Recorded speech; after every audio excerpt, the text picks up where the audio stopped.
evening, ladies and gentlemen. I want to welcome you to our General Board meeting. Today is June 18, 2024. If everyone could please stand for the Pledge of Allegiance.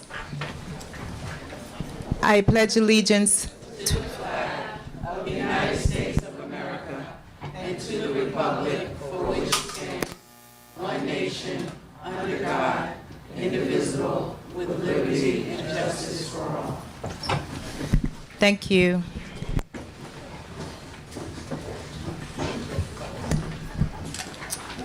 Going to do roll call. Trustee Maribel? Present. Trustee Mitchell? Present. Trustee Middleton? Present. Trustee Njenga? Here.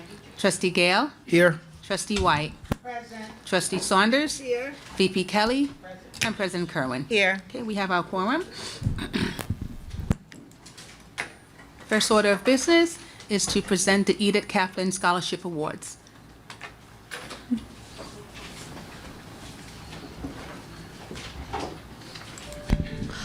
Ms. LaToya Anderson, President of the PTA Council, I guess in your cabinet. Thank you.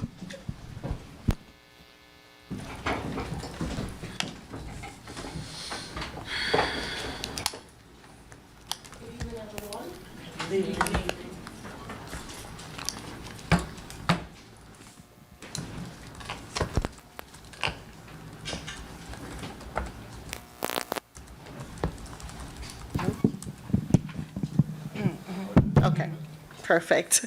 Hi, good evening, everyone. Again, my name is LaToya Anderson, and I'm the PTA Council President. Tonight, we're here to present the Edith Kaplan Scholarship Award. We have our committee members with us. We have Erica Peterson, Carrie Smith, Cassandra Laurent, and Trudy Ann, please come. And we also have Janine, who is the president of the STEAM School, Michelle Ryo, and Anissa Vincent, who is the president of the Denzel Washington School. I'm here to express my gratitude, first and foremost, to the Mount Vernon City School District, the Mount Vernon community, for their support of the Edith Kaplan Scholarship over decades. This year, particularly, I thank all the teachers, staff, administrators for their support, dedication. We had over 400 people in attendance for our Edith Kaplan Scholarship Dance. And we had donations with the help of the business office. We were able to get donations from vendors. And at this time, our Edith Kaplan Scholarship Fund is now at $28,000. So,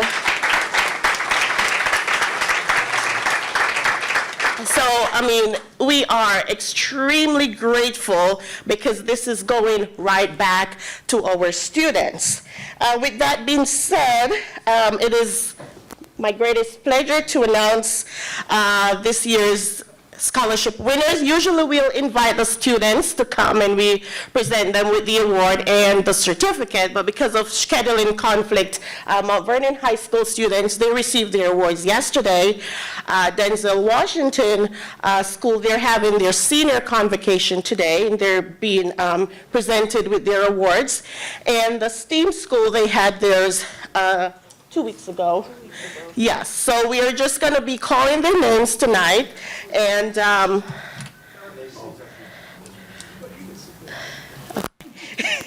so we're just going to be calling their names tonight so everyone know who our 2024 Edith Kaplan Scholarship winners are.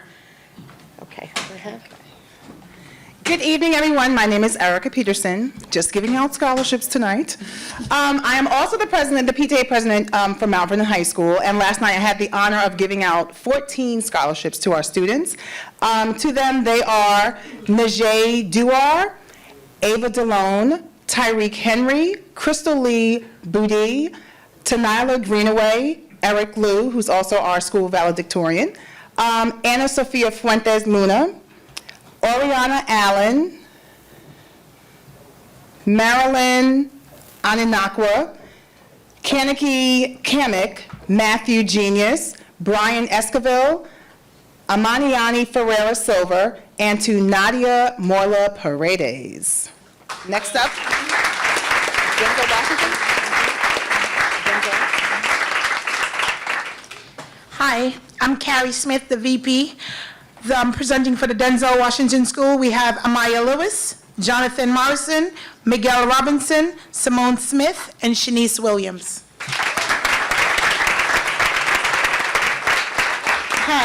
Hi, my name is Janine Fertil, and I'll be presenting for the STEAM Academy. We have Nikoi Green. That's it.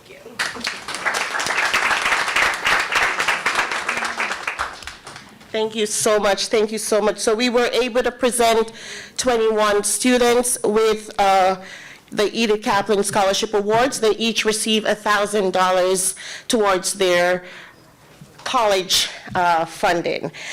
We were also able to present 2 students from each school with a citizen, 8th grade citizen award, and they each receive $100 each. And we had a total of, Carrie, 28. So that's an additional $2,800 that went to the elementary schools.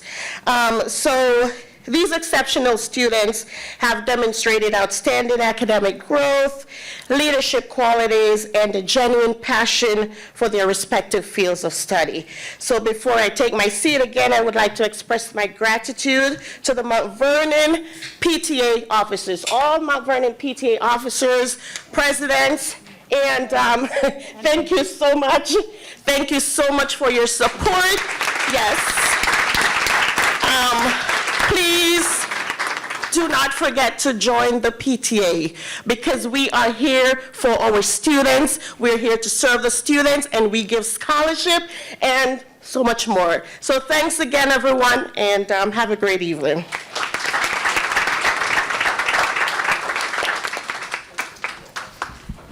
I'm going to go on to public comments. There is no legal requirement to recognize public comment at meetings of the Board of Education.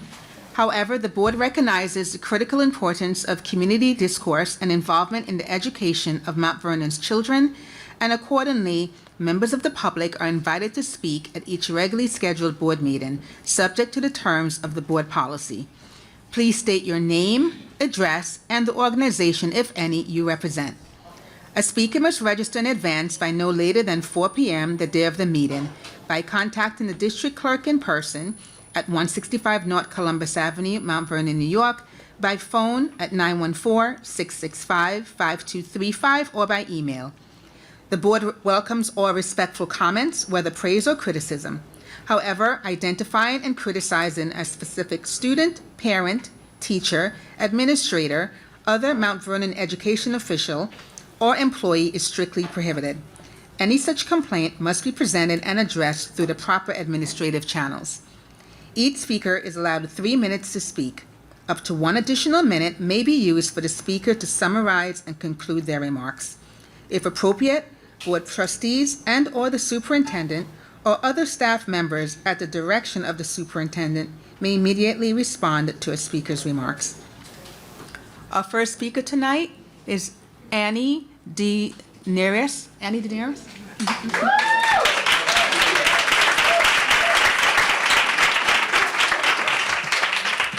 Good evening. My name is Anne Denigris. I'm a highly effective special education teacher working in the district for 20 years. In addition to teaching, I'm also a Title I coordinator and a new teacher mentor, which demonstrates my dedication and commitment to supporting students beyond the walls of my classroom. I was deeply troubled by the events at the board meeting on June 4th. As the board, you should be modeling cohesion and organization. You have a duty to the community, the staff, and most importantly, the students. The purpose of these public hearings is for you, the board, to demonstrate your commitment and capacity to have the best interests of this community at heart. Unfortunately, instead, the last meeting was a debacle and emblematic of the myriad problems that exist in our district. Perhaps even more unfortunately, teachers in our district were not at all surprised, because what unfolded is representative of our daily lived reality in our schools. a farce of a meeting demonstrating a lack of thoughtful planning and foresight. I could spend all my allotted time on what a disaster that meeting was, but I would rather use my time more constructively. Here are just a few examples of what the special education department is contending with this year in my building. One, starting on September 5th, we made numerous requests that we need an additional speech language therapist. We have 30 students that have now gone the entire school year without a provider. Two, we have 8 students that went without a special education teacher for 63 days. 3, we have 2 students that did not receive audiology services for 7 months. 4, we have 1 student that has gone without vision services for 2 years now. 5, we have been down a guidance counselor, yet no replacement was provided during her 60-day family leave. The staff have exhausted filling out the necessary forms, sending emails, reporting these lack of mandated services to administration. Parents have also voiced frustration and concern for their children. Research shows that the best outcomes for the most marginalized students come from being taught by highly qualified and experienced educators. However, the district is operating with a scarcity mindset for an at-risk community. Proposing a 0% increase for the budget shows a lack of investment in our teachers and therefore our students. What does this mean about how we value our kids and their outcomes? We are a Title I district. Are you fighting to retain your most qualified or most experienced teachers? The answer is no. You offer a buyout for your most experienced teachers and then create an atmosphere of contention and confusion with the newly tenured in front of their closest loved ones while the list of vacant positions is growing by the week. I have to ask, what is the Board of Ed doing to make teachers want to stay? And you should want them to stay. If you were truly committed to your elected role in maintaining excellence in this district, you would see that the teachers are willingly resigning and moving to teach in other districts where they are receiving notable pay increases and know that the students with disabilities will be prioritized. What message does this send to new teachers that are searching for a safe atmosphere to begin their chosen career? When will you announce a plan to adequately staff our schools so students receive their mandated services? You have reiterated with 2 messages to the community that members of the MBFT need to maintain a level of professionalism at Board of Ed meetings. I'd like clarification. Who exactly is not maintaining a level of professionalism, the MBFT or the board? I'll close with a quote by Adam Grant, leading organizational psychologist. Too many leaders label people as lazy when they're actually exhausted. A steady decline in effort and output is a common symptom of burnout. When people are drained, they don't need carrots and sticks to motivate them. They need fewer demands and more support. Thank you.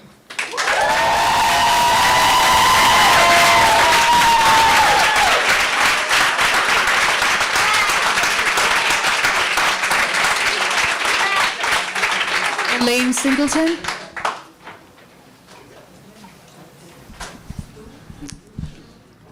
Elaine Singleton.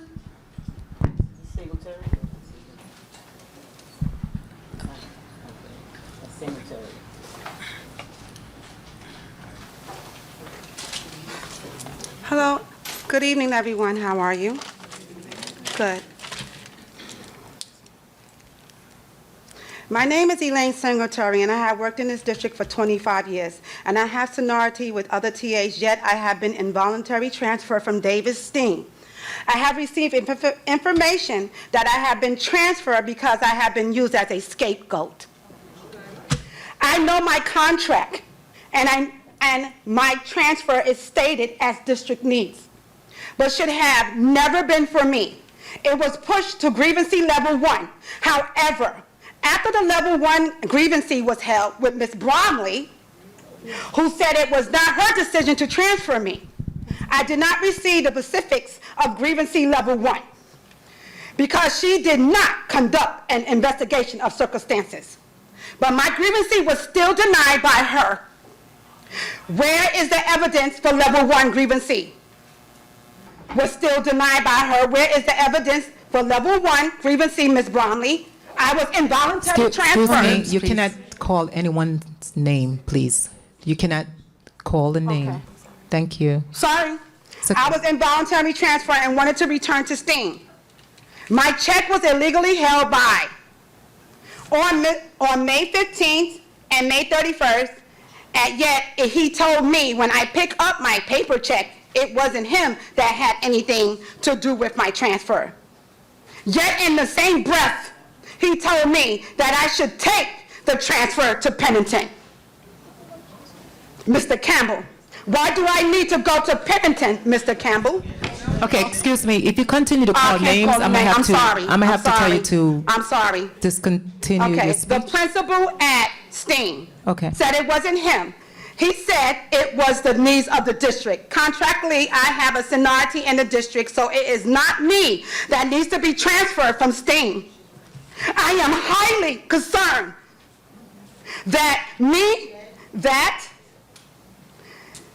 excuse me, that neither he nor Ms.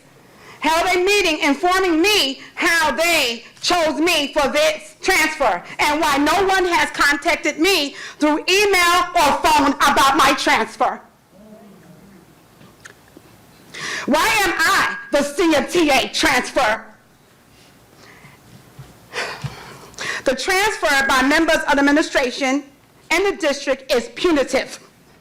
It comes from an incident that I had nothing to do with because my one-to-one ran out the building when I was in the hospital sick for that day. This is also stated as a reason for me being transferred out of STEAM.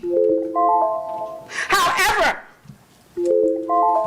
no paper was filed by the school principal, assistant principal, special ed supervisor, directors, administrators, and security monitoring the cameras from the incidents to the proper authorities in the district in the New York State, which is illegal. It is clear there is a group of administrators, friends, that are covering up what really happened on that day.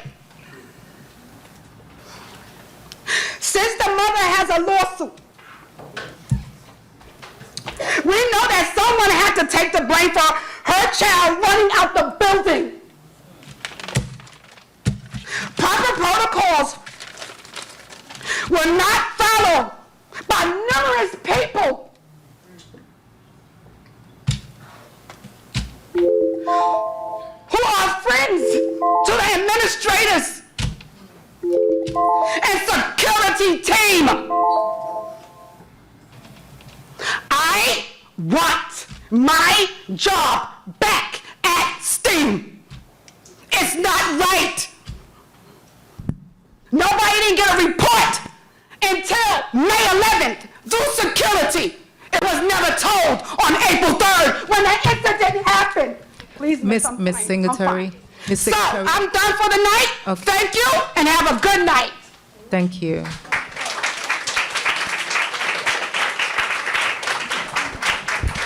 Miss Ward?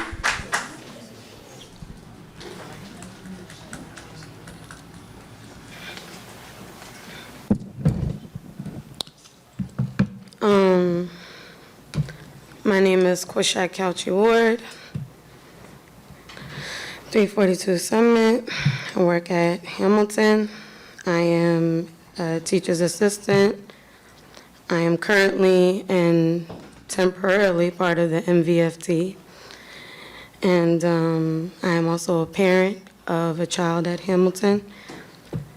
I came tonight because I did send several of you an email today with some much needed concerns to be addressed. And so since I opened up my email this afternoon before the meeting, I decided to come and just share some of what I wrote and what was written, because it does have an adverse effect to what is being said already about the emotional state and well-being of our educators and our students. So I received an email last night stating that I was making inquiries about how I felt a such teacher, which I'm not going to say names, I know the rules, a such teacher felt like I was personally inquiring about how I felt about her, and it reminded me that this was a professional setting, and all interactions have been collegial, and there are 7 days remaining, and she is astounded that I would center myself around her season of grief, and I would identify a conflict with 7 days remaining. Then she proceeded to request that I be removed from her classroom since the need for me and my student was no longer that grades had been put in. I'm going to try to be as brief as possible in the most important parts of my email and that response that I have lovely added you all in, and you can go ahead and read the rest of it as I get ready to run out of time. But I did, address such teacher, and I said, I am aware of your grief, and I have been very supportive towards you. I said, if anyone has created a hostile environment, it is you.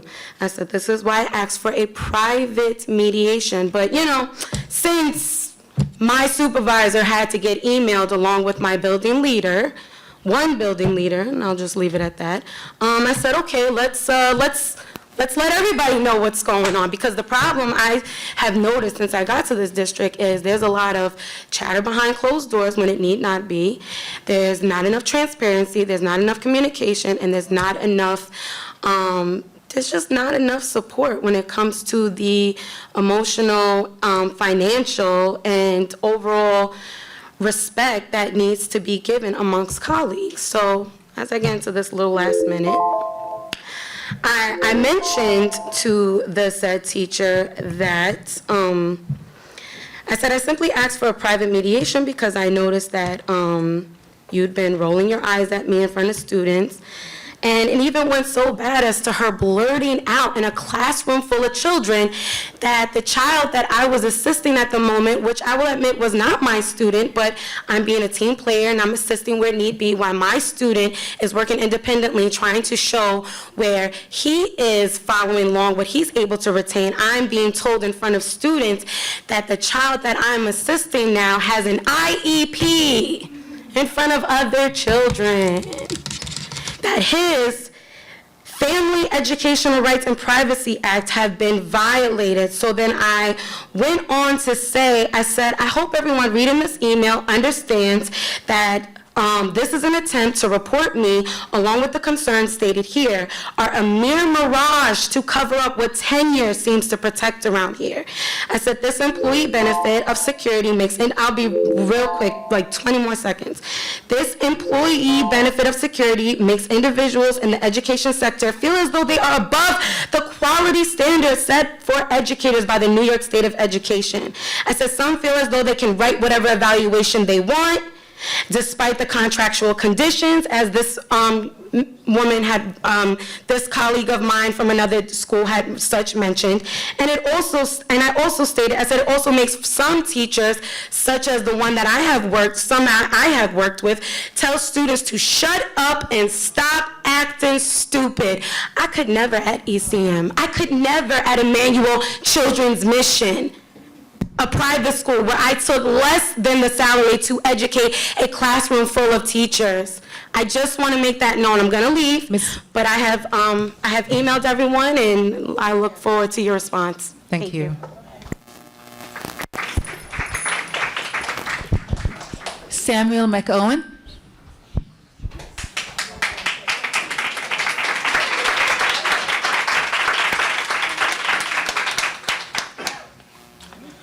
Hi, I'm Sam McGowan. I'm in the 5th grade. I'm a 5th grade student at Trapping School. My parents bought our home in Mount Vernon before I was born. When I showed up, they became very involved in the schools. My dad was elected to be on the school board before I even started school. He did that so many other students could have a better futures. Once I started school, my mom began volunteering in the PTA. She became known as the book fair lady. Because she was always helping and reading to everybody during the book fair. This year, I was on the student council, and we worked to improve our schools. I love this program because it helps the adults see what we need to improve, how we can improve our schools from a better perspective. For instance, not all schools have good equipment to play with at recess. Some schools have nice auditoriums, or some schools' auditoriums look like they're falling apart. I spent 6 years in the Mount Vernon City School District, but next year my sister and I will be going to a private school in another town. We don't want to leave our friends, we don't want to leave our teachers, and we don't want to leave Trep-Bacon, but we do want to leave this district. It is not fair that all schools are not treated equally. Like with air conditioning, I expect us to learn if we're sweating like crazy. Most importantly, the teachers always understand our different personalities, and they are always encouraging us to try our best. We have loved our teachers, but they're not always given the tools they need to teach us. Our teachers are passionate and kind, but they're constantly being asked to do more with fewer resources and minimal pay. Our teachers are still asking for a contract 2 years after the last one expired. One time we went on the website and our teacher was being accused of scaring students who were supposed to sing that night. That was wrong. I know our teachers wouldn't do that. I remember that day I was coming home from soccer practice. I saw the teachers outside with posters and I waved to them. They did not look threatening or quote-unquote scary. They held up colorful signs asking for the fair and rightfully earned contract. A couple of months ago, I went to the U.S. Capitol to see my honorary auntie sworn into Congress. I met Senators Chuck Schumer and Mitt Romney, and I asked them what I can do to help my country and my community. I was told you can help your country in many ways. You can be a teacher, you can be a soldier, and you can be a congressman like me. This is powerful to me because he picked a teacher and a soldier. Now I ask you to help your country and community by giving our teachers a deserved, a fair contract, and a contract that allows them to keep serving our community. Thank you.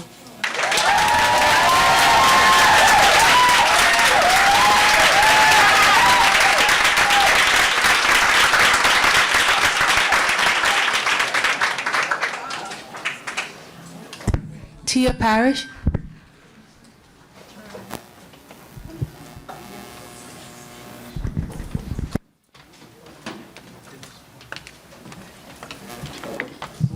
Thank you. Good evening, board members, trustees, and the Mount Vernon community. We, the parents of the Lincoln School PTA, stand in solidarity with our Lincoln School teachers and all of Mount Vernon City School District teachers. These educators are dedicated, compassionate, passionate, patient, highly adaptable, and innovative. But they are also burned out, underpaid, undervalued, and downright abused by this district. As parents, we have witnessed how teachers were given no time to adjust to the unprecedented phenomenon of the pandemic, unlike their counterparts in neighboring districts. Yet they managed to teach, learn, and support their own families under immense pressure. These educators are pillars of our community, demonstrating remarkable strength and resilience despite tremendous suffering to their physical and mental health. They continue to show up for our kids. Though this is a noble act, it is not right. Teachers should not be pushed to their mental, physical, emotional, and financial bandwidth while being expected to perform without fair pay nor respect for their skills. Mount Vernon students deserve the best. What they are receiving now is far from the best. We have the best teachers, but if they are so burnt out and abused, then it is humanly impossible for them to give their very best. They are superheroes, but even superheroes need time to reset to support their mental health and wellness. Our children's basic and legal rights are not being met. So many students have not received services outlined in their IEP for a full year. This is illegal. Not only have they not received services, but the district has not informed parents of any plan to receive the compensatory services that they are owed for this year, nor a game plan for next year. If the reason why our kids have not received services is due to a teacher shortage or a budgeting issue, is it fair to say that if this district wasn't paying the salary of 2 superintendents, one acting and the other suspended, that our teachers would receive proper compensation? This district has the lowest paid teachers. It is not a secret that our teachers are not fairly treated and that the miracles that are demanded of them daily with little to no support. What exactly is the incentive for new teachers to come to Mount Vernon to teach? Many of us are products of receiving a Mount Vernon education. We received the best. And that's what we thought our children were going to receive, but they have not. Or the standard of the best has drastically changed. Do you remember early grade word math problems like Sally had 2 apples, Johnny gave her 2 more apples, how many apples does Sally have altogether? Children no longer receive straightforward math problems like this. These problems not only built foundational math skills, but also fostered a love for math because they were understandable. Instead, they get a new order of instruments comes in today. There are 8 guitars, 3 flutes from the order, together with the guitars that the store has. How many guitars are there in total? That is an example of a first grade math word problem. Just because you put big words in a curriculum does not mean it's right. When we ask our children what they learned in school, they can't tell us. They're confused. Immediately, they feel defeated, wondering why they don't understand. This cycle of inadequacy, low self-esteem, and low self-confidence continues with each grade, affecting their mental health and emotional health. That's not giving our students the best. This year, the superintendent's theme was back to basics. Bottom line, if the Mount Vernon School District doesn't truly go back to basics and prioritize our children above politics and personal agendas, there will be a mass exodus of students and teachers. We'll be forced to seek districts that solely focus on student success and value their educators. It will be a disgrace to lose this community's talent, as Mount Vernon is the jewel of Westchester. Recognize our students and teachers as the true treasures and give them the best.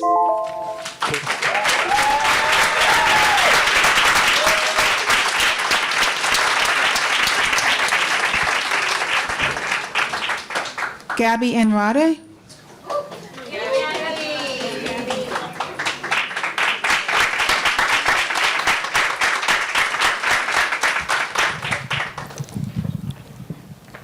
Good evening. My name is Gabriela De Andrade. I'm an 8th grade student.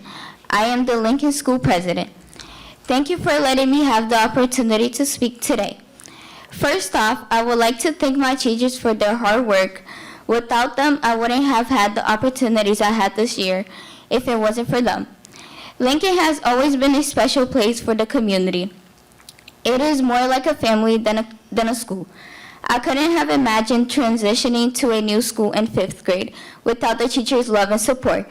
It's sad to think that someone else might not be given the same opportunity and care if our teachers are not cared for it too.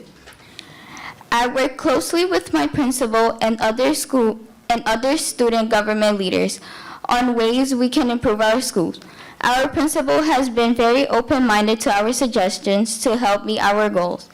The teachers always encourage us to lose our voice to make positive changes in our community. Thank you for letting me use my voice today. I can only hope that my words will help make a positive change for our teachers and school district. Thank you.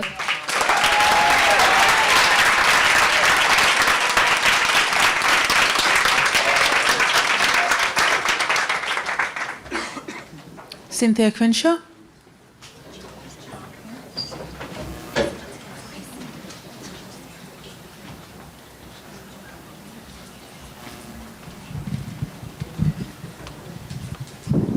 Good evening.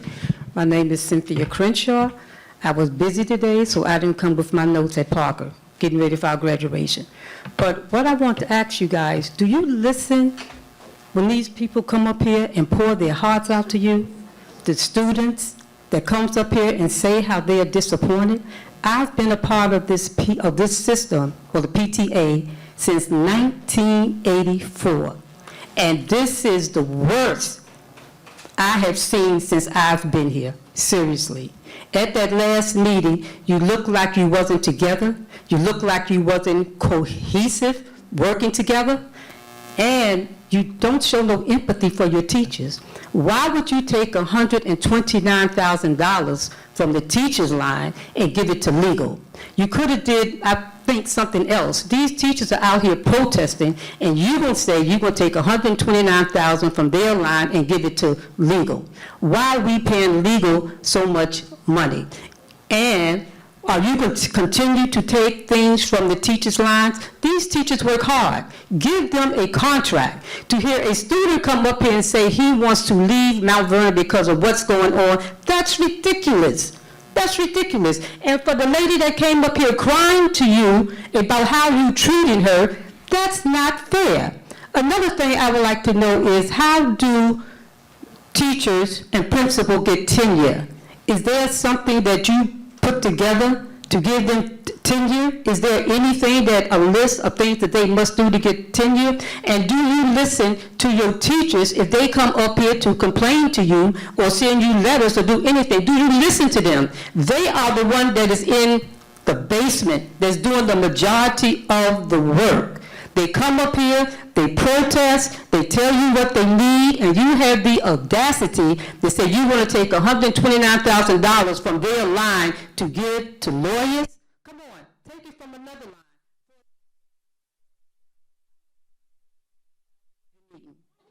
I was told, wait a minute, Lorna, I see how you're looking, but I was told it was between $400 and $500. Pardon me? So you can't call names. Oh, yeah, okay, I won't call your name, okay. I won't, okay.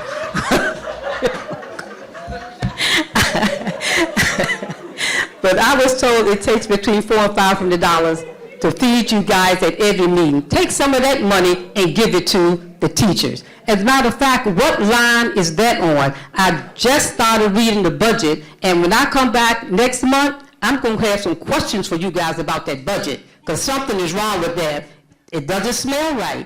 Do the right thing. Do the right thing. A child is saying that he wants to leave here. A lady is up here crying about her job.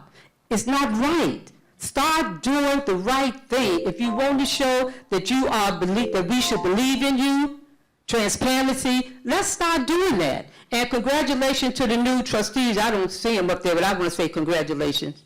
Oh, yeah, okay, Donna, Helena, and yeah, okay, he's not here. And I just want to give a shout out to the guys that came over and did the PTA resource room. They did a wonderful job. The painting is very good. The floor, I mean, it was just wonderful. Come and see our room, you won't believe it. So thank you for them, kudos to them. And just do the right thing for these teachers. Show some empathy. How dare you take that money from their line and give it to the lawyers when they're out here protesting. Take it from another line. Take it from your food line that we feed you guys. Okay.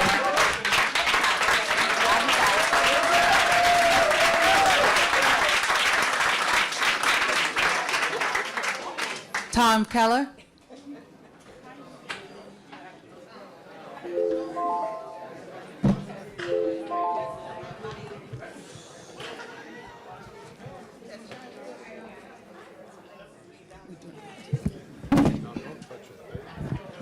Yeah, help me out if I miss this.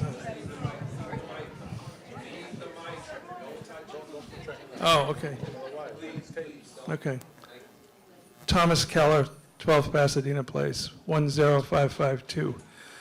I'm here talking about Columbus because Ralph Tedesco, Joe Salsa, and John Farber could not be here for various reasons. So I'm filling in for them. I would prefer to talk about getting rid of the Lunar New Year and the last day of Ramadan, but I won't talk about that. All right, for those people that are going to vote on the calendar for next year, 24-25, I want to tell you a little about Columbus. Columbus was first to discover a sustainable wind-powered transatlantic route and return to Europe with proof of a new world. Columbus's breakthrough application of magnetic declination gave birth to modern-day navigation. 3, Columbus revolutionized worldwide human migration, enduring for more than 5 centuries with the immigrants of today. 4, Columbus introduced the wheel for widespread use in the Western Hemisphere. 5, he adopted an indigenous boy into his family as his own son. He encountered a world where indigenous peoples practiced cannibalism, human sacrifice, and slavery. 7, Columbus owned no slave when slavery prevailed among the indigenous cultures, the Europeans, and many other civilizations. 8, deadly contagious diseases ravaged newly exposed populations. Smallpox from Europe infected indigenous cultures, while contagious diseases from indigenous cultures spread among the Spanish and throughout Europe. Number 9, he is emblematic of the millions of immigrants in their pursuit of economic opportunity, religious freedom, and hope for a better life. Finally, number 10, in 1892, Italian-American immigrants gifted the Columbus Memorial in the heart of New York City with these inscribed words, quotes, "To the world he gave a world."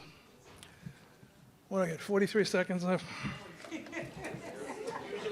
Okay, on this calendar vote, number 7-1, I want a roll call vote because I want to see every trustee how they vote. A roll call vote. Employment agreements, number 10 or 11. I went on the website yesterday and today. Guess what? There's no backup. For the clerk, for the attorney, and for the superintendent. We want backup or table it until the next meeting. 2 weeks ago, I guess, I left early, about 8:30. I understand the meeting went till 1 o'clock. Thank God I didn't stay. $4.5 million was moved from reserves to balance the budget for this year. Is this because we're overspending by 4.5, or is it a timing situation? We're waiting for more money from Albany. I need an explanation on that. And I understand the city has agreed with the school district on what they owe us from 1819 and 1920. Boy, I hope you got the right number. You know, they're talking about a couple of $1 million. We bill for $136 million to property owners. We get about 129 or 130. That's like $6 million a year. You know, go back 4 years, it's $25 million. All right. Thank you.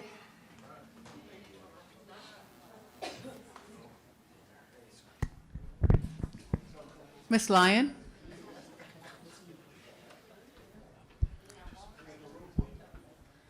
Trustee Middleton?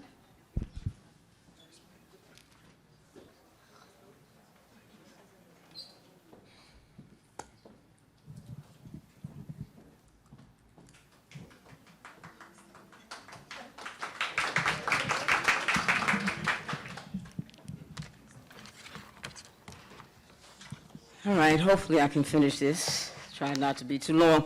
But anyway, I want to say good evening, Mount Vernon. I am Trustee Bishop Reverend Dr. Lynn M. Middleton, a native of Mount Vernon, a product of the Mount Vernon school system, and I am a community-oriented and community-minded individual who knows that it's children first.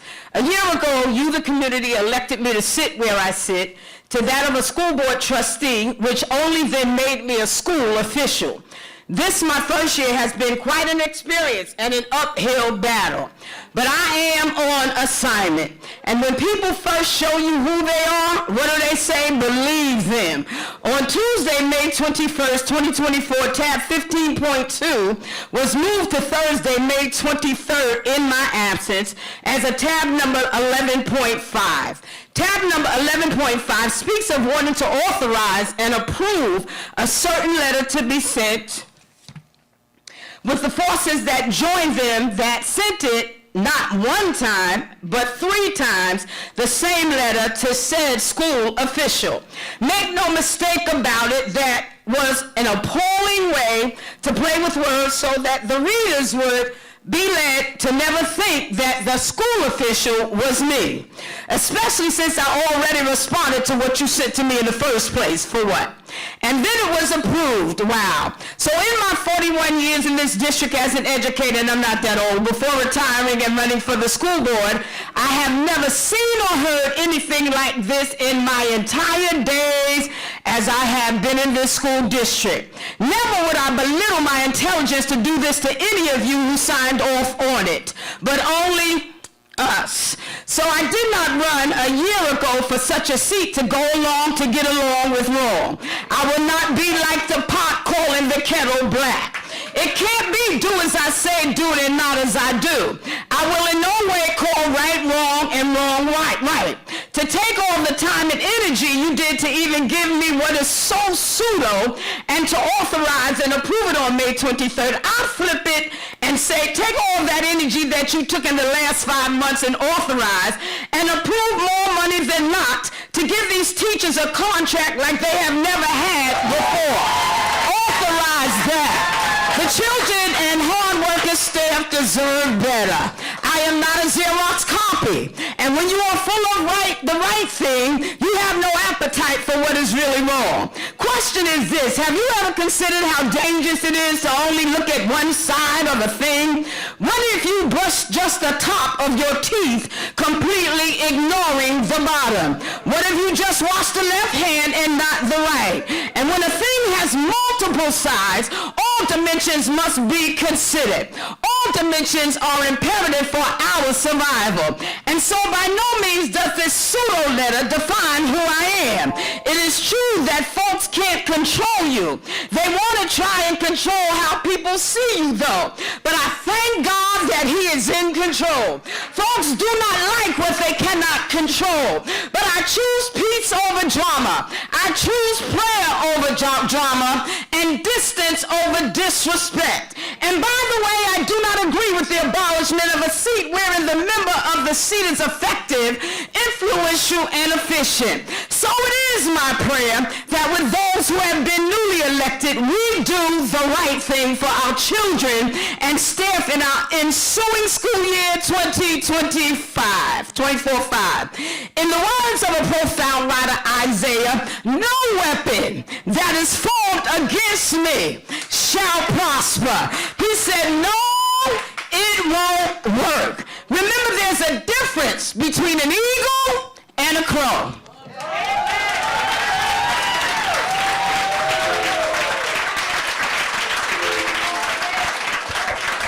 That ends our public comments. Superintendent's report.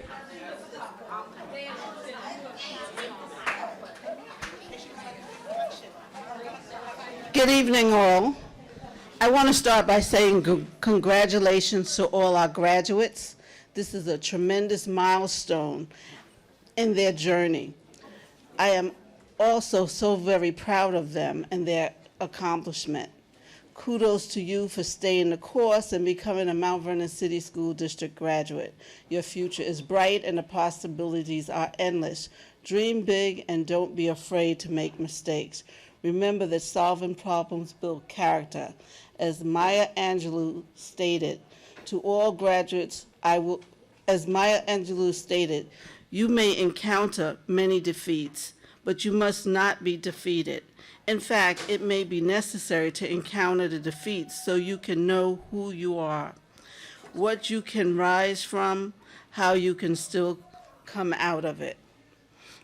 Summer vacation is here. To staff, I am proud of what our school district has accomplished. I am proud of our professionalism as a staff, and most important, about our commitment to doing our best for our students every day. The Mount Vernon City School District has always been an awesome team. To all students, the year started with so many expectations. Congratulate you on your success.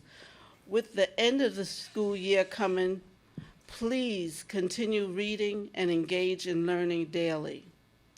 In regards to tomorrow, Juneteenth Day, as we celebrate Juneteenth Day, which marks the day in 1865, enslaved people in Galveston, Texas, found out they had been freed. Let's not forget. Thank you.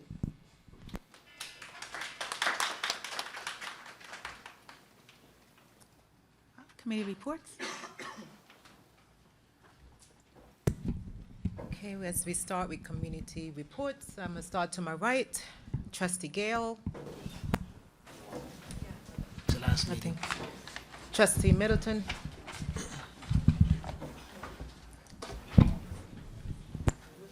I don't have any reports in particular, but I do want to say that I did attend the retirement luncheon yesterday, I believe it was. And I just want to say kudos to all those retirees and for the hard work that you have put in during the years that you have labored. And I just want to say to you that, keep dreaming big in your next chapter, that your dreams do come true. God bless you in the days ahead. Trustee Jinga. Not at the moment. Trustee Saunders. Hi, good evening. I had a brief meeting with Ms. McKinney Bromley and the consultant for special ed the other day, and we discussed the Medicaid billing for students with special needs as far as getting them speech language, PT and OT. So the parents are completing the forms, so we're able to bill them instead of the school district paying for it.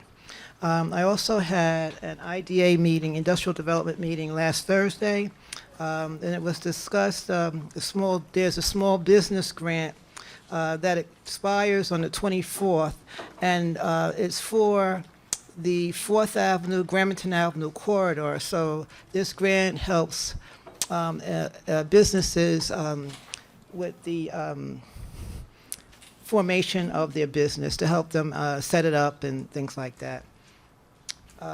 And also there's a comprehensive plan meeting at City Hall on June 20th from 6:30 to 8. I have some news about CTE, but I'm told to keep that quiet for now, so we'll have more to come on that. That's all I have. Okay, VP Kelly. I just wanted to thank Mary Beth Rhodes, Mr. Carl Caprio, and Robert Carpus for providing the seedlings and nurturing them so that the greenhouse initiative would be successful. There will be a bag giveaway at some point for the district, and hopefully we'll continue. And Dr. Doggett, excuse me. There are other people. I'm remiss. My computer just updated, so I don't have my list in front of me. But thank you. Trustee White. Good evening, everyone.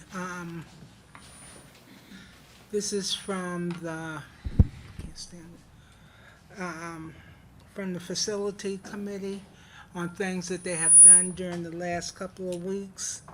I like to say thank you to all those that's on that committee, because they really work hard. Some things that they have done so far, they met with the installers at Mandela's Playground to look and schedule playground repairs. They also did some repairs at Pennington School on the playground. They installed exit door alarms at Rebecca Turner. They installed exhaust fans in homes and in Trapegan. 3 exit door alarms at Lincoln also was ordered and moved. Most of this is done in-house, which has saved us a few dollars, to say the least. We've done some painting at the PTA office at Pennington School. And there's a lot that has been done, but I won't bore you with all that information. I just want to say I thank the teachers this year. I was a former teacher, and I would like to say, thank you for everything that you've done for this year. It might have been a tough year, but we all made it through, and your students have done a great job. And thank you to the graduates that will be moving up. I attended the Rebecca Turner pre-K graduation, and I have to say that Dr. Gail White Wallace is one of the best I have ever seen hold the position to run that pre-K program. It was the cutest little program I've seen. I'm going to one at Friendship on Friday, and I also will attend Lincoln School's graduation. But we're going to make it, teachers. Oh, they're all gone, but but we are going to make it through these hard times. Okay, Trustee Maribel, I know you don't have any committee reports because you haven't joined a committee yet, right? Yes. Trustee Mitchell?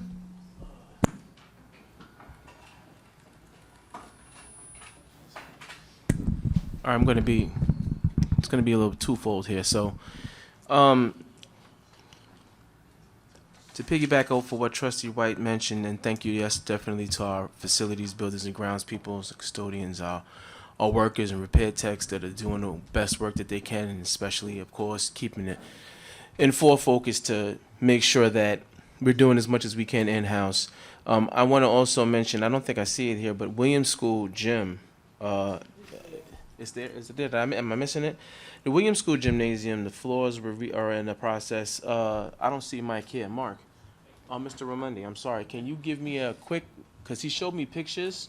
The floor has been redone. Lines are down. There's a lot done. That was a great undertaking. It looks great in there. I did talk to him about trying to get the holes in the floor so that we can put netting in there so that that gym could be more functional for sports like that. Where are we with that? Is it done? Yep. It is done. Okay, so I hope to go for a walk through it soon. I had walkthroughs with between Mark Ramundi and Mike Ragusa between the high school, STEAM Academy, Lincoln, Parker. I'm sorry, not Parker. Trapp and Benjamin Turner over the past several weeks, identifying broken equipment in the kitchen areas. As we all should know, and you all should know as taxpayers, there's something called the cafeteria fund that's supposed to cover a lot of that, if not all of it. And there are line items in the budget that should be covering that type of stuff. So we are constantly keeping focus on those things because our workers are in there all the time. They're working with whatever equipment, it shouldn't be broken. And also to try to get better control over what those areas look like. So it's an ongoing thing. I'll be still visiting kitchens in all the schools over the summer, getting us together. The food service situation is also a huge undertaking. There's a lot to be done there. I have great issue with a lot of things, a lot of concern with our food services and how things are being done, and I'm hoping to keep moving forward with making them correct. Now, I'm going to shift gears for 1 second. We've heard from a couple people in the public who are very robust about their feeling about Columbus Day and how it's shown on the calendar. And I thought, well, these guys, you guys are veterans. You guys are not in school anymore. I said, let's talk to some people inside school, like kids, children. I call them babies all the time because I'm an older person, right? So I asked for some letters to be written from the high school, from Honor Academy, from Leadership Academy, and from Grimes School. Now, this captures all different grades from high school, middle school, and even some elementary. I'm going to only read maybe 3 letters out of the, looks like 16 that I got all together. From Leadership Academy. I believe the Columbus Day should in fact be called Indigenous Peoples Day. This is because since it goes back a long time in history, and the information that was already found by historians has changed due to facts opposing it, we should give the real credit to the people who were there first, the Native Americans. Columbus only discovered the Americas that were new to his nation, and there are large chances of people, it's handwritten, of people living there way before him. They might have been from the area, but they still belonged to it first. So they did settle, hunted, farmed, and although not the best, built a society there. This also goes into people who got or still get offended by the credentials not being dropped rightfully, but truth is that is a drastic change for many, so not everyone may take it accordingly. Now, realize, guys, I'm just reading this as it's written. I'm not ad-libbing, I'm not doing anything. That's just one student from Leadership Academy where Dr. Crawford is. This is another letter from a 5th grader, and I think this one was really, just to hear. I'm trying to find the one. Should Christopher Columbus be on the district calendar? Christopher Columbus was an explorer who claimed to have founded America. That's incorrect because people already lived there. I believe Christopher Columbus Day should be added to the district calendar because it's unfair to the Italian students in our district. They have grown up celebrating him on this hot day off and should continue to. This should be looked at as an opportunity to reteach history as well as foster a broader understanding of the indigenous people. The ultimate should be to educate and understand our differences. That's a 5th grader.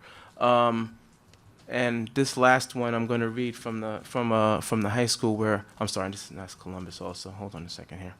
Let me get my stuff together. Sorry. That's 5th grade. I think this is, oh, I'm sorry, this is from the high school, correct, okay. I'm sorry, dear members of the Board of Education, I'm writing to express my concerns about how my school district celebrates Columbus Day to suggest a rebranding for Indigenous Peoples Day. Christopher Columbus's discovery, and there's air quotes all in that, of the Americas has many negative consequences for Indigenous peoples. His arrival marked the beginning of violence, colonization, and caused suffering and loss for Native communities. Celebrating Columbus Day without acknowledging these painful parts of history can be disrespectful to the people who were affected by this tragedy and can be misleading about who Columbus truly was. I would like to propose that the district observe Indigenous People Day instead. This day would honor the rich cultures, histories, and contributions of Native Americans. It would also provide a useful opportunity for students to learn more about these communities and their significant inventions, such as snowshoes, syringes, baby bottles, lacrosse, parkas, and corn.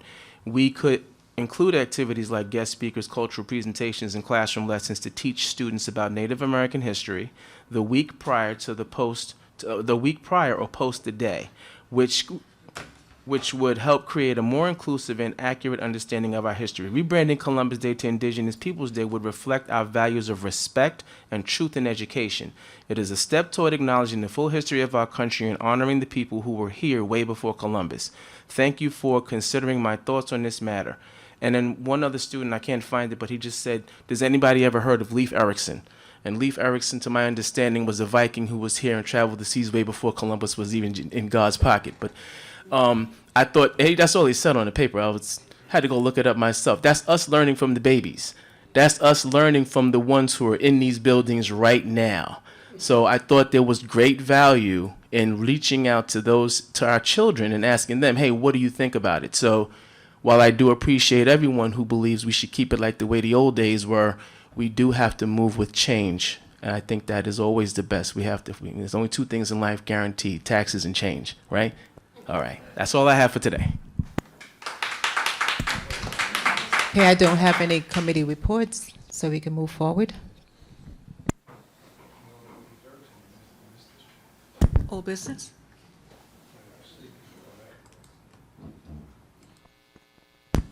Good evening again. I have several questions.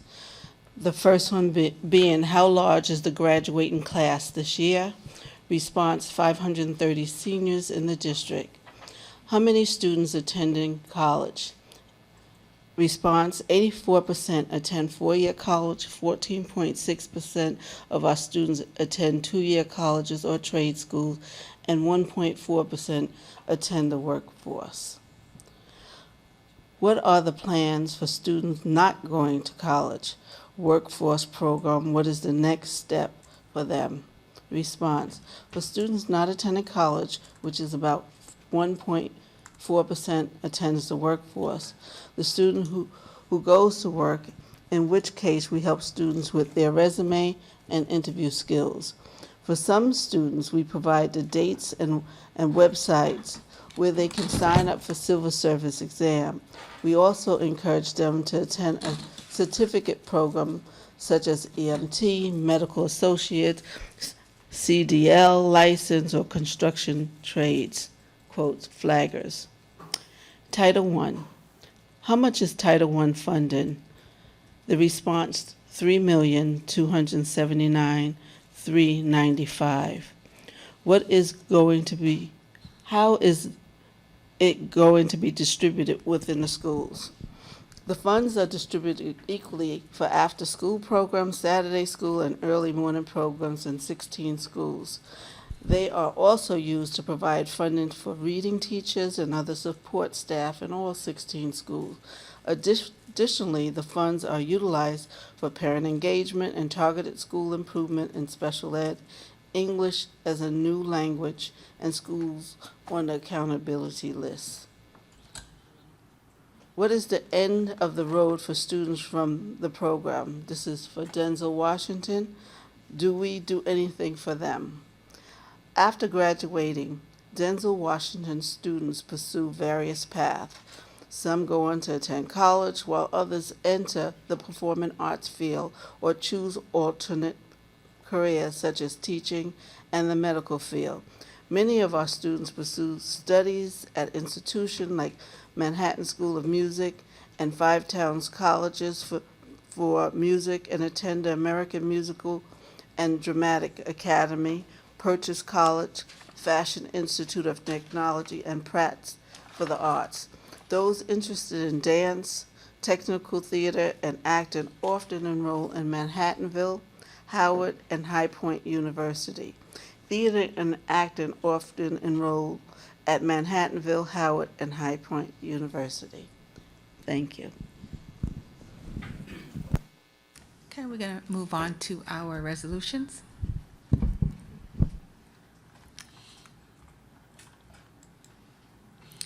Can I have a motion for 6.1, Human Resources 106A, certified? Motion. Need a second? Second.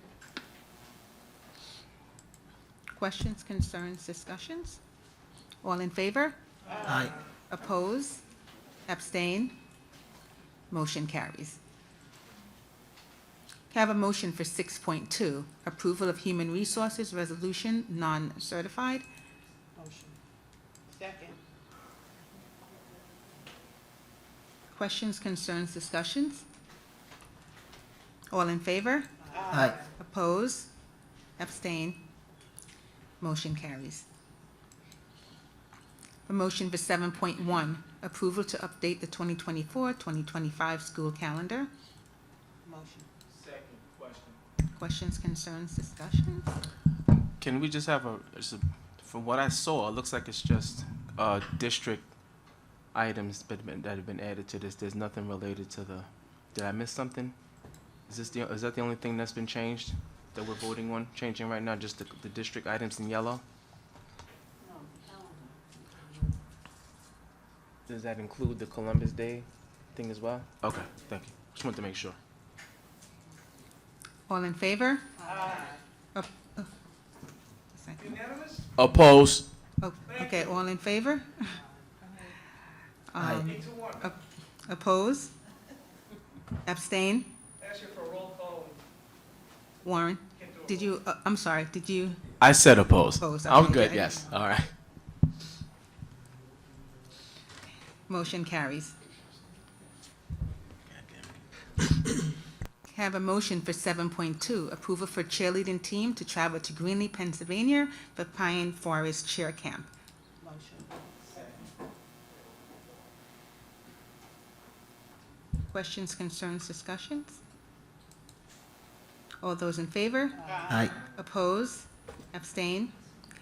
Motion carries. Have a motion for 7.3, approval of additional summer work for CNI Director. Motion. Second. Questions, concerns, discussions? All in favor? Aye. Oppose? Abstain? Motion carries. I have a motion for 7.4, approval for Mount Vernon High School students to travel to Costa Rica for an educational trip. Second.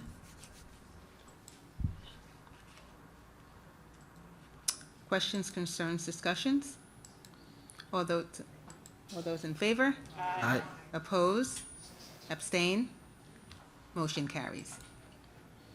Okay, I have a motion for 7.5, approval for boys varsity basketball team to travel to Edmonton, Canada for the REB basketball tournament. Motion. Second. Questions, concerns, discussions? All those in favor? Aye. Oppose? Abstain? Motion carries. We have a motion for 8.1, authorization to hire lunch monitors for summer school programs. Motion. Second. Who was second? That was one, okay. Questions, concerns, discussions? All in favor? Aye. Oppose? Abstain? Motion carries. Have a motion for 8.2, authorization to hire district-wide substitute administrative staff for the summer school program from July 8 to August 15, 2024. Need a- Second. Questions, concerns, discussions? All in favor? Aye. Oppose? Abstain? Motion carries. I have a motion for 8.3, authorization to hire additional staff for summer schools for K-6 students from July 8th to August 1st, 2024. Second. Questions, concerns, discussions? All in favor? Aye. Oppose? Abstain? Motion carries. A motion for 8.4, authorization to hire substitute staff to create the school comprehensive education plans for the 2024-2025 school year. I need a second. Questions, concerns, discussions? All in favor? Aye. Oppose? Abstain? Motion carries. Have a motion for 8.5, authorization to enter into an agreement with Custom Computer Specialists, Inc. for data and network services from July 1st, 2024 through June 30th, 2025. Second. Questions, concerns, discussions? All in favor? Aye. Oppose? Abstain? Motion carries. Can I have a motion for 8.6, authorization to hire additional staff for summer school for 7th to 12th grade students from July 8th to August 15th, and Regent testing, grading from August 19th to the 22nd, 2024. Second. Questions, concerns, discussions? All in favor? Aye. Oppose? Abstain? Motion carries. Can I have a motion for 9.1, approval of student services, pupil personnel services memorandum number 20, dated June 18, 2024. Second. Questions, concerns, discussions? All those in favor? Aye. Oppose? Abstain?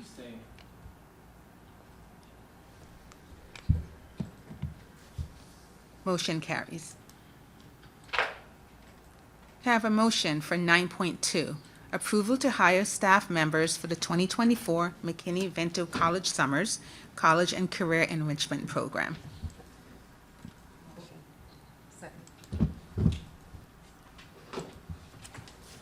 Questions, concerns, discussions? All in favor? Aye. Oppose? Abstain? Motion carries. Can I have a motion for 10.1, authorization to enter an agreement with Robert J. Miller and Associates, Inc.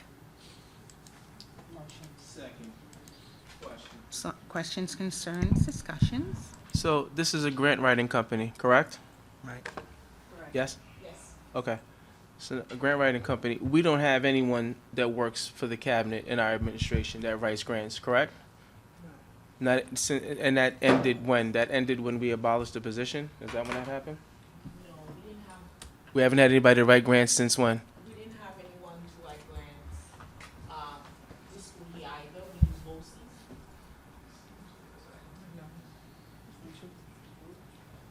BOCES. We did have someone that wrote grants.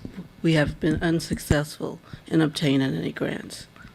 So that would say that the person who was writing grants, so there was someone writing grants, that person was just unsuccessful at obtaining those grants for what they I were wanted writing. to also add what Dr. Gabatron is saying, that person had assistance from a grant writer from BOCES. Okay. So this company is supposed to come in and write grants, and I noticed that there's no RFP attached to this. And there was a reasoning behind that, why there's no RFP? Only because this is a very familiar conversation.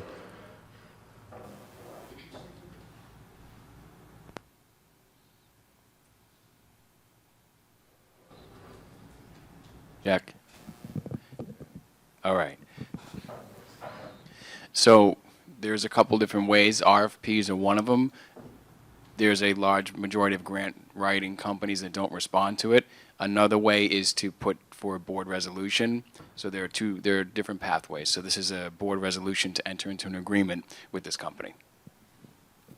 So I'm confused because I know we recently had conversations about RFPs and the fact that we're supposed to use RFPs according to the district purchasing agreements and bidding policies that have been in place since 2013, that for these type of services, my understanding is we're supposed to do an RFP. And if that's not the case, has that changed? Has there been a change to the process, and has that been filed in the bylaws and documentation? Am I missing something? So I'm not aware of if there's any changes to the process. I just know that the process has many nuances to it, so I can follow up with you, if that's all right. You're not on. You're not on. Basically, this is an emergency. We need grant writers, and this company is very reputable and extremely competitive. Understood. Okay, so it's an emergency. That's why. So that foregoes the RFP need. Correct? It's an emergency. We're in a district in fiscal distress, and everyone came almost $100,000 more to write grants. And one of those said they write 4 grants per year for $100,000. My concern always is going to be process. Okay, thank you. That's all I have. All those in favor? Aye. Opposed? Opposed. Okay. Okay, one moment. Who's that? Okay. And who was the other person? Did somebody else?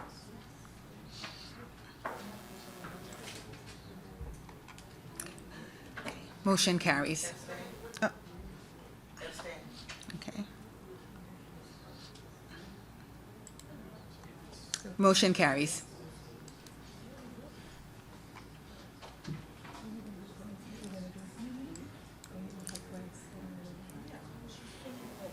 Can I have a motion for 11.1? Approve general funds transfer purchase orders increases for 2023, 2024, dated June 18, 2024. Motion.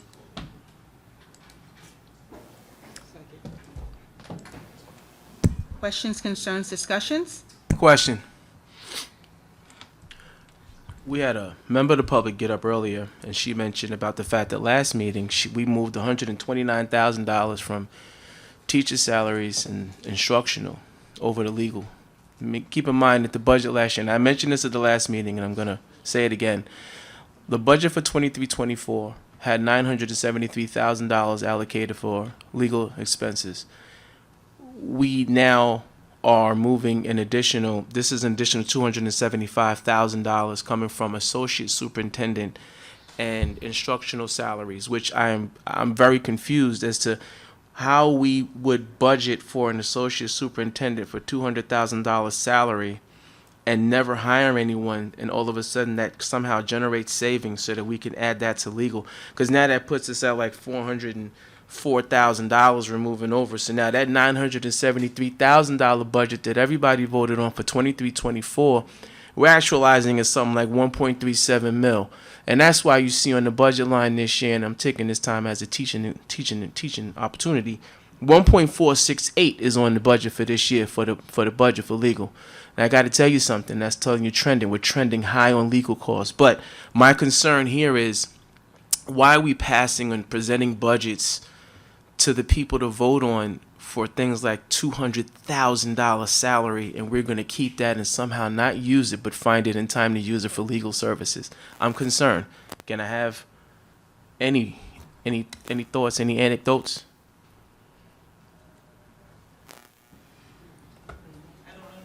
I'm sorry.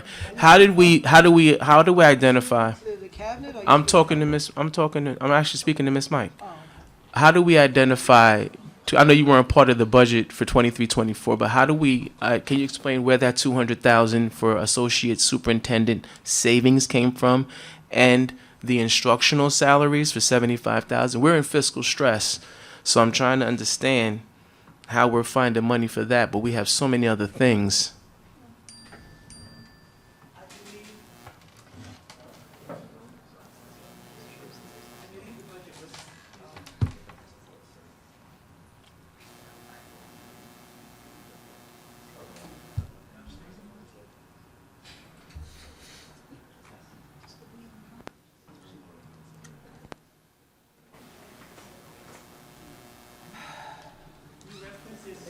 Superintendent. Your line item, the first line item on this transfer form says we're moving 200,000 from associate superintendent, and then we're moving another additional 75 from instructional, and all of that's going to legal. I'm trying to understand is how do we identify 200,000 in savings and 75,000, and then why was it chosen to go to legal? You might be reading it wrong because I don't I'll I don't respond. see 200,000 There, moving from there, what, legal. $200,000 is there for associate superintendent. We haven't used that It was fund. budgeted, It was but it was budgeted. expense. However, in terms of our associates, monies are taken from other sources, and so there's 200,000 available. In regards to teachers and the teachers' questions, if we don't fill positions, there's vacancies, we have funding that remain, and if we have bills to pay, this is what they do at the end of the year to close out the year. Thank you, I appreciate that. I guess my main only other concern is if that budget last year we had these type of line items, and that's cabinet. We've heard plenty of conversations about top heavy administration, over the top salary amounts percentage wise to the school district budget. If we're doing things like this and we're budgeting 200,000 associate superintendent, that's the salary. How do we make that decision and then not move on it? And are we going to have things like this show up at the end of next year when we're cleaning up? Are we going to find a bunch of positions that we didn't hire for that much money to be transferring all over the place again? I'm just going to say, we can't speak on what may happen next year. We do understand, as a school district, that sometimes you plan on hiring individuals and we don't hire them. And so which, as a result, the money is available. I have a quick question for Attorney Royce. You spoke last week about the legal portion of it, like what the spending. Can you reiterate that again? Well, I think sometimes what happens when you look at the budget and you look at legal, what you have to separate is money that is used to either settle or to resolve issues that may be part of legal versus salaries that go to legal. And one of the variables that we have in the school district is legal. Like, no one can predict that you are trying to terminate someone and therefore you may have to go through a hearing or a process, because every teacher, every person have due process rights. And when you do that, for the most part, prior to my employment, that went outside. And if that went outside, then that became a billable. And that became a billable, then that means the district has to pay for it. No one can predict the things that this district went through in 2023, which is also an expense, which also goes to legal, which also means that attorneys have to be paid if they're outside counsel, which also incurs another expense. And so, although throughout the time that I've been here, you've seen transfers because of buildings and grounds, because something, fell apart, and we can rationalize that, and we can see that. A heater doesn't work, a boiler, the plumbing is not right, it's tangible, we see it, it's fixed, and it directly affects the students, sometimes in legal, and most of the time in legal, as board members sit and go through executive sessions and see what cases may be settled and money spent and the different nuances that come about. That creates the invariable, which it creates the need to say, well, we didn't hire a teacher over here, and we could take 10 cents and put it in another line. Let's do it. So that's the best way I can answer that. Thank you. All those in favor? Aye. Oppose? Abstain? Aye. Okay. Who else abstained? Abstain.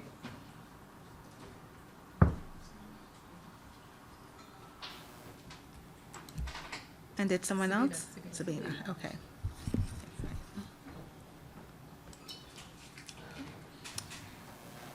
Motion carries.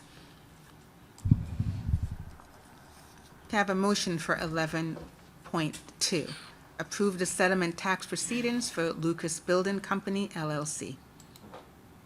Motion. Second. Questions, concerns, discussions? All those in favor? Aye. Oppose? Abstain? Motion carries.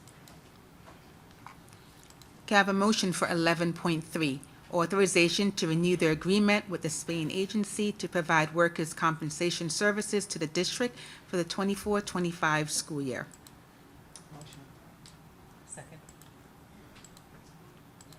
Questions, concerns, discussions? All those in favor? Aye. Oppose? Abstain? Motion carries. I have a motion for 11.4, authorization to renew the agreement with Brown & Brown to serve as a retail agent for the district's insurance coverage for the 24-25 school year. Second. Questions, concerns, discussions? All those in favor? Aye. Oppose? Abstain? Motion carries.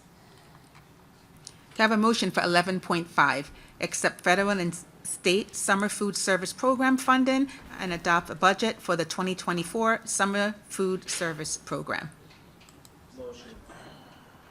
Second. Questions, concerns, discussions? All in favor? Aye. Oppose? Abstain? Motion carries. Can I have a motion for 11.6, appoint staff for the 2024 summer food service program? Question. Questions, concerns, discussions?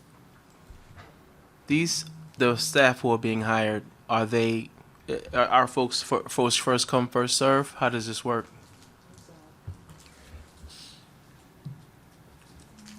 In other words, our in-house, our district employees, our folks that are already on, they're first come, first serve for these positions? Is this part of that? So yes, this is our food service workers are 10 months. So in order to contract them over the summer, just like our teachers are 10 months, we have to put it towards a motion. So this is our in-house Mount Vernon District Food Service employees so that now we can approve them to work the summer programs. All in favor? Aye. Oppose? Abstain? Motion carries. Can I have a motion for 11.7, authorization to accept a donation of $870 from USI Insurance Services, LLC, to Grimes School? Motion. Second. Questions, concerns, discussions? All in favor? Aye. Oppose? Abstain? Motion carries. Can I have a motion for 11.8, authorization to accept a donation of $1,000 from Nikki May, Mount Vernon High School Security Officer, for 2 Mount Vernon High School seniors? Motion. Second. Questions, concerns, discussions? All those in favor? Aye. Oppose? Abstain? Motion carries. Can I have a motion for 11.9, authorization to accept a donation of $500 for the Avid Scholarship from Lisa Maison, Director of Health and Physical Education? Motion. Second. Questions, concerns, discussions? All in favor? Aye. Oppose? Abstain? Motion carries. Can I have a motion for 11.10, authorization to accept a donation of $7,000 from Social Butterfly to Mount Vernon High School? Motion. Second. Questions, concerns, discussions? All those in favor? Aye. Oppose? Abstain? Motion carries. Can I have a motion for 11.11, authorization to accept a donation of $1,000 from the Robert Cibalos Foundation to Mount Vernon High School?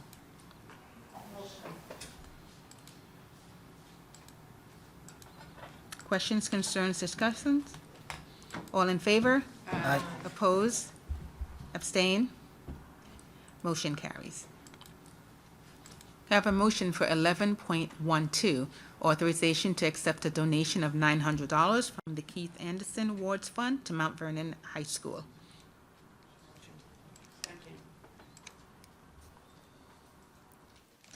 Questions, concerns, discussions? All in favor? Aye. Oppose? Abstain? Motion carries. Have a motion for 11.13, accept a donation for $500 from the MVFT for the ACE Life Skills Program at Mount Vernon High School.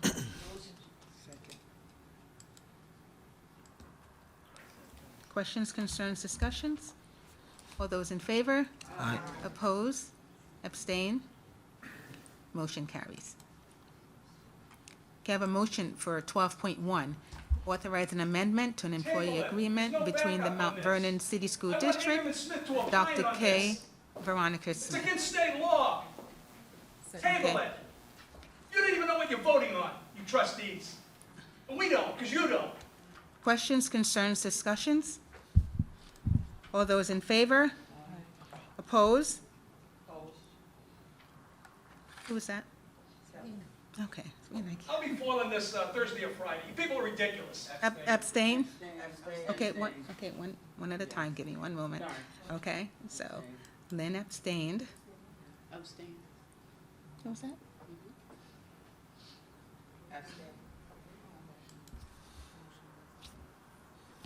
And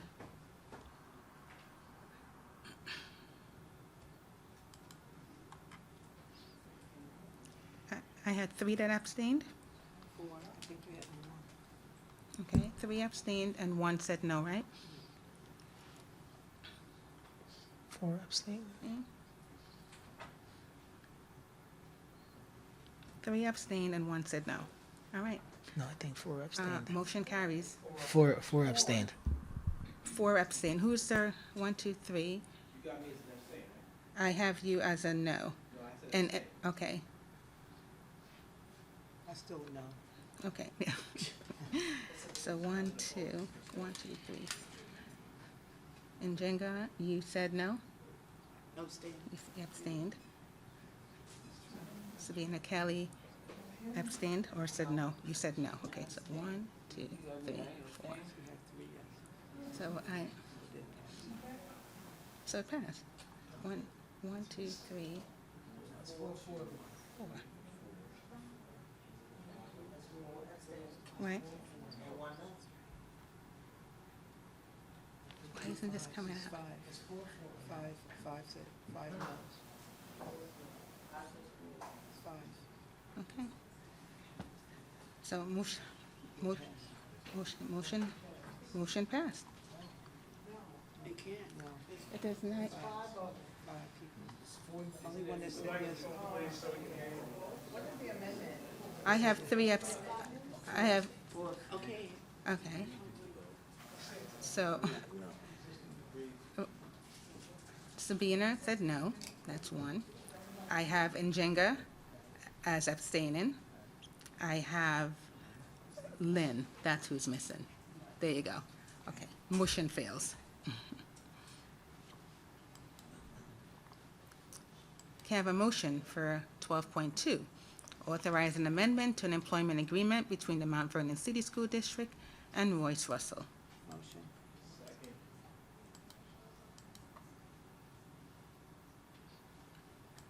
Questions, concerns, discussions?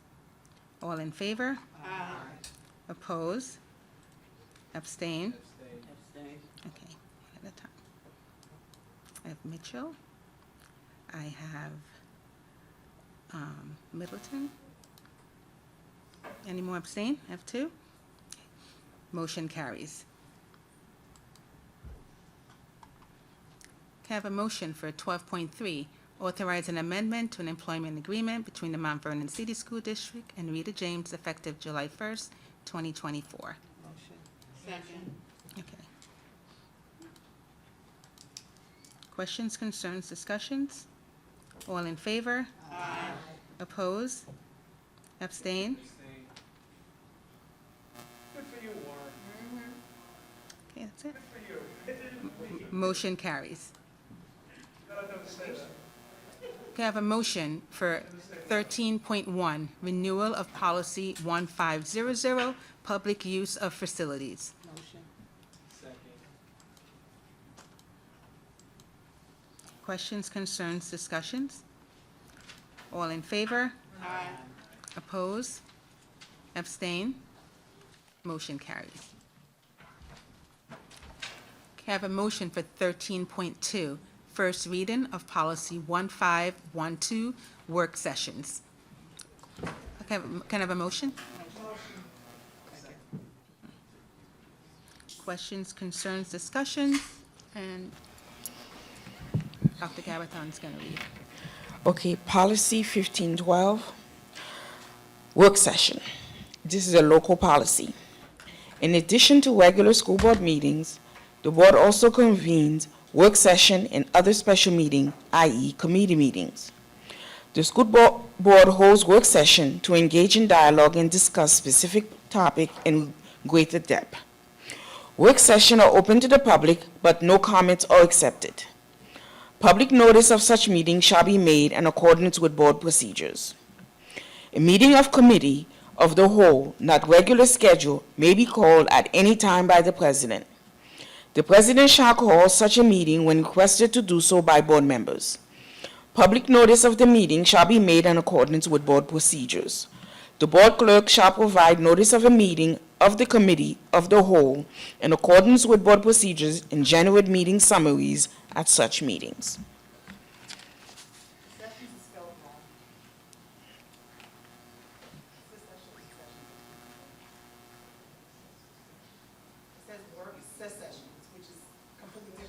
Oh, it's work sessions. We'll correct that. Okay. So all in favor for the? Aye. Okay. Oppose? Abstain? Okay. Motion carries. Can I have a motion, authorization to waive the second reading for the policy 1512, work sessions? Motion.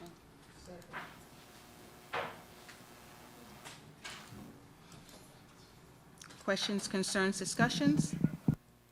All in favor? Aye. Oppose? Abstain? Motion carries. Can I have a motion to enter into executive session for the purpose of discussing pending litigation, the financial history of a particular person or corporation, or matters leading to the appointment, employment, demotion, discipline, suspension, dismissal, or removal of a particular person or corporation, and to receive legal advice on a pending matter? Any motion? Okay. All in favor? Aye. Oppose? Abstain? Okay, motion carries. We are in executive session.